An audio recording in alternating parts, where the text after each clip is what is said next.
G'day, welcome to another episode of Country Life on the Coast. My name is Sean, and on today's episode we're going to continue building our carport.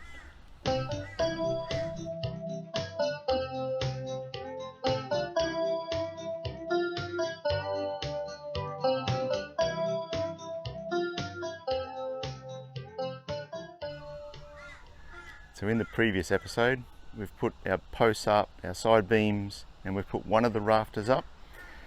We've confirmed that what we've done is right so far. So today we're going to continue on and first of all start putting the rest of the rafters up. Right, just before we put these rafters up, I've just gone through and marked out on them where the purlins are going to sit, because as soon as we get it up we're going to put a purlin on just to attach it and give it some stability. It's much easier to do it while they're lying on the ground. I should have done it before we put that one on actually, but didn't think of it at the time. And then when we put these up, we don't have to do any more measuring. We just sit it up there and screw them on.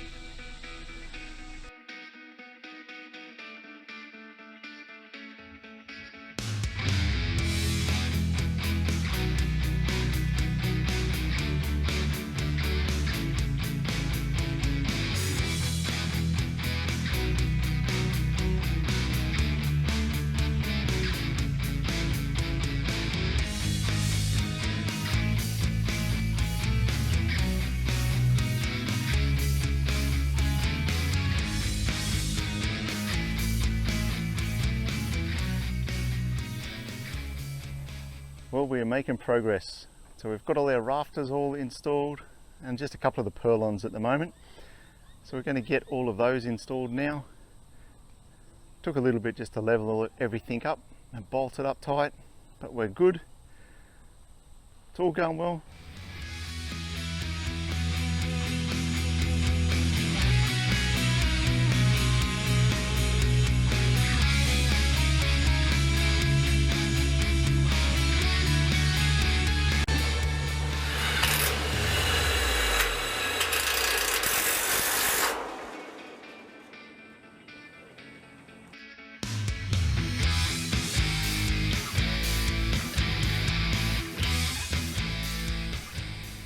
We did quite a lot the other day. It's now a couple of days later and just getting some more things ready before we start sheeting it.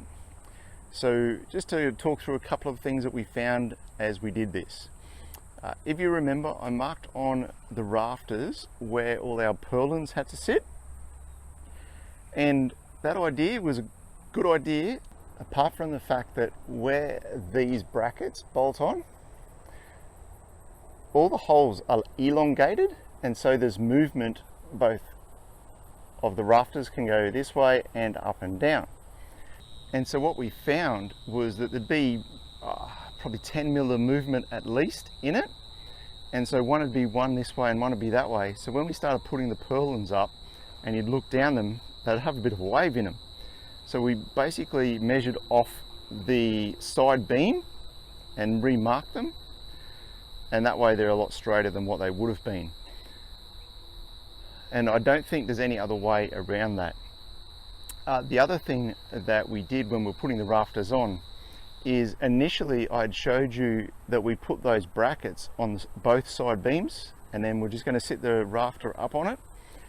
And the ones that are near the post, because you need to sit the raft on and then put it in on an angle because of the way that the size of that bracket, well, we couldn't do that near the post.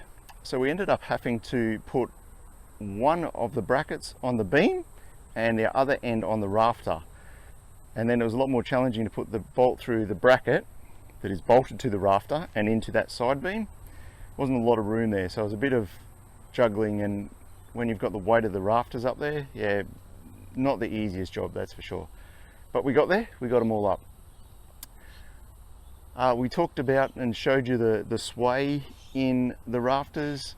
And the only way we overcame that was by putting more of the rafters up and putting the purlins in. Once you start putting purlins on it, that sort of strengthens it and stiffens it all up. So now with all of them on and bolted on, it's really solid. So that's good. The other thing that the instructions didn't really show us was this piece here.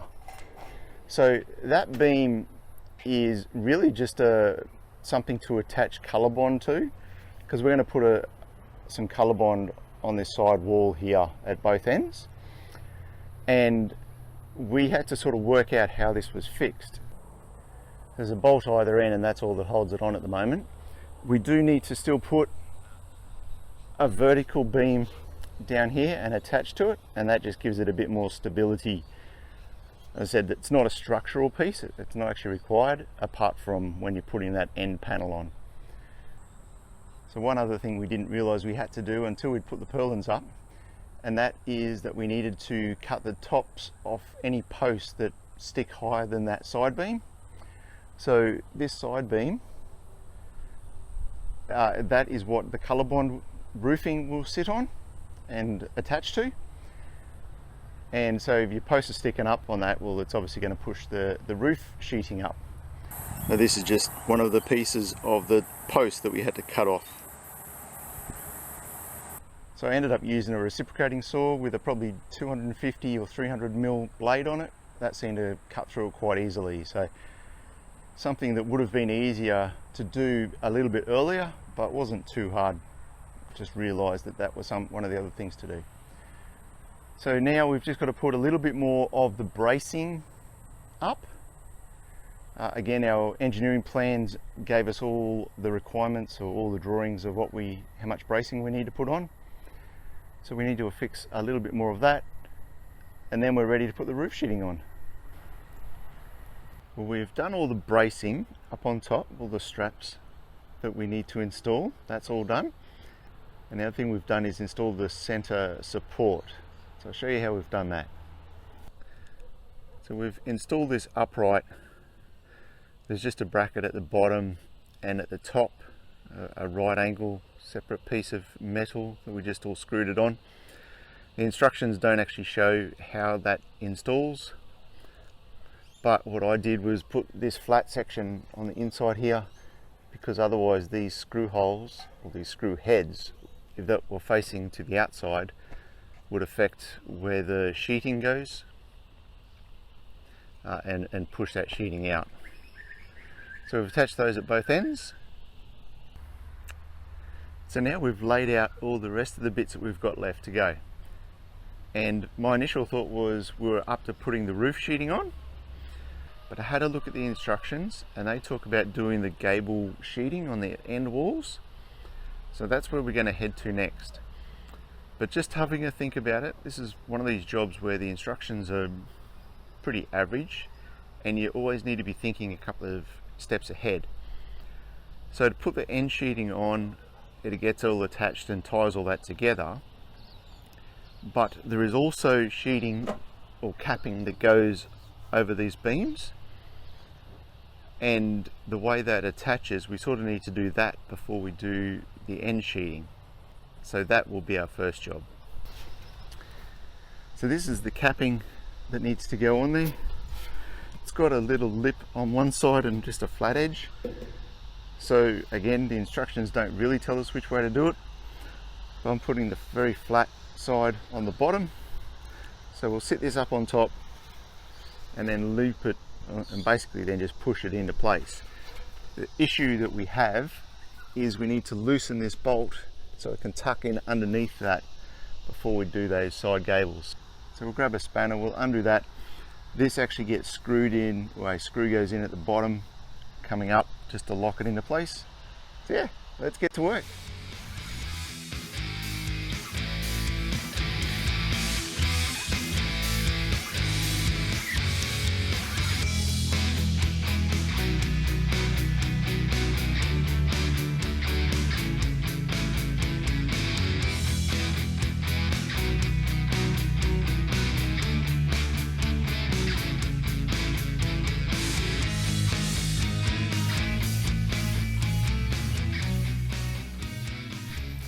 So there we go, there's one side done.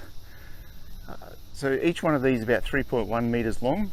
So you probably saw I measured that gap in the middle and then just worked out what half of that was. I think it was a 300 mil extra, so 150 mil either side just for the overlap, just to make it even. That probably really matters, but hey, let's do it properly. So now we'll do the other side.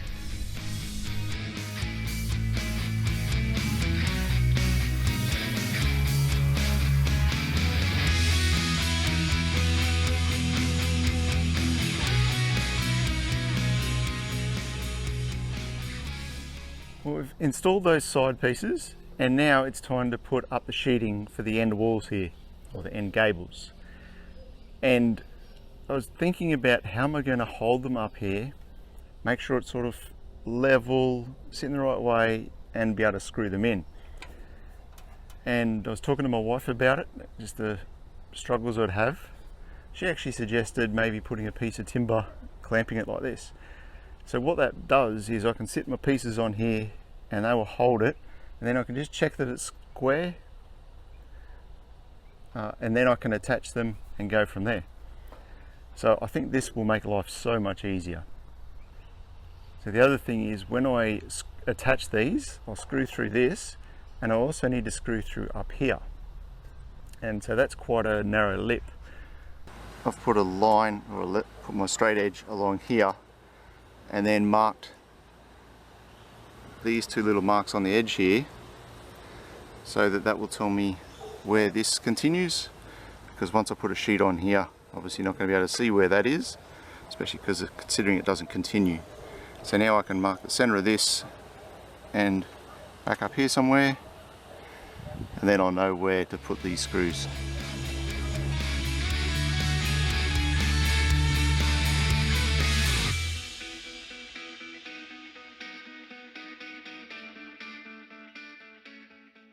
Alright, so we've just got these three pieces up here so far. Able to screw them all up.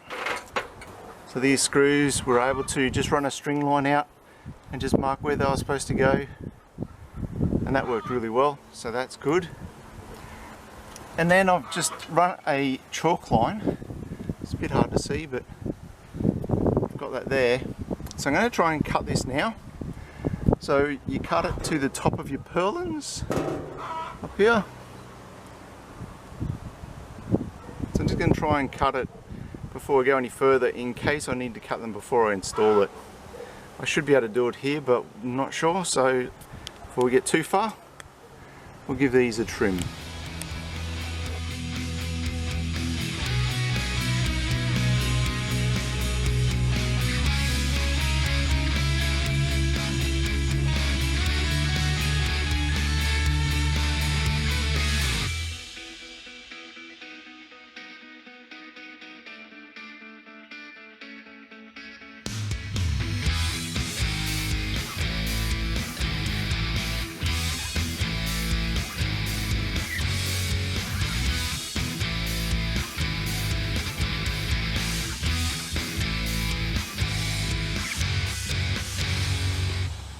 Alright guys, so we've pulled this sheeting back off, because this was the bit I started cutting with sets of aviation snips, tin snip sort of things. As you can see, just butchered it. So I was thinking there's got to be a better way, and ended up using a little nibbler that I bought some time ago, and so it leaves such a better finish on it. For some reason, just using those snips, getting it over all of these lumps, I don't know. There's obviously a trick that I mustn't know how to do. But this is the nibbler that we're using. So the sheet metal just goes in the edge here. Just attaches to the drill, and then it just punches out a little bit of metal each time as you cut along.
Well, there we go. So we have both end walls done. Got to say that nibbler was the best way to do it. And as you saw, I put them up, marked them and brought them back down and cut them. We could have done it up there. So the nibbler just cuts out a little bit of metal and then you just end up getting metal shaving bits everywhere. So we ended up just cutting it over the bin, and just so everything would go straight in the bin rather than just making a mess everywhere. So that's now done. Well, that's where we're going to finish this episode. On the next episode, we'll put the roof sheet up and finish this. But thank you so much for watching. Please hit that like and subscribe button. That would be fantastic. And we'll catch you next time. God bless.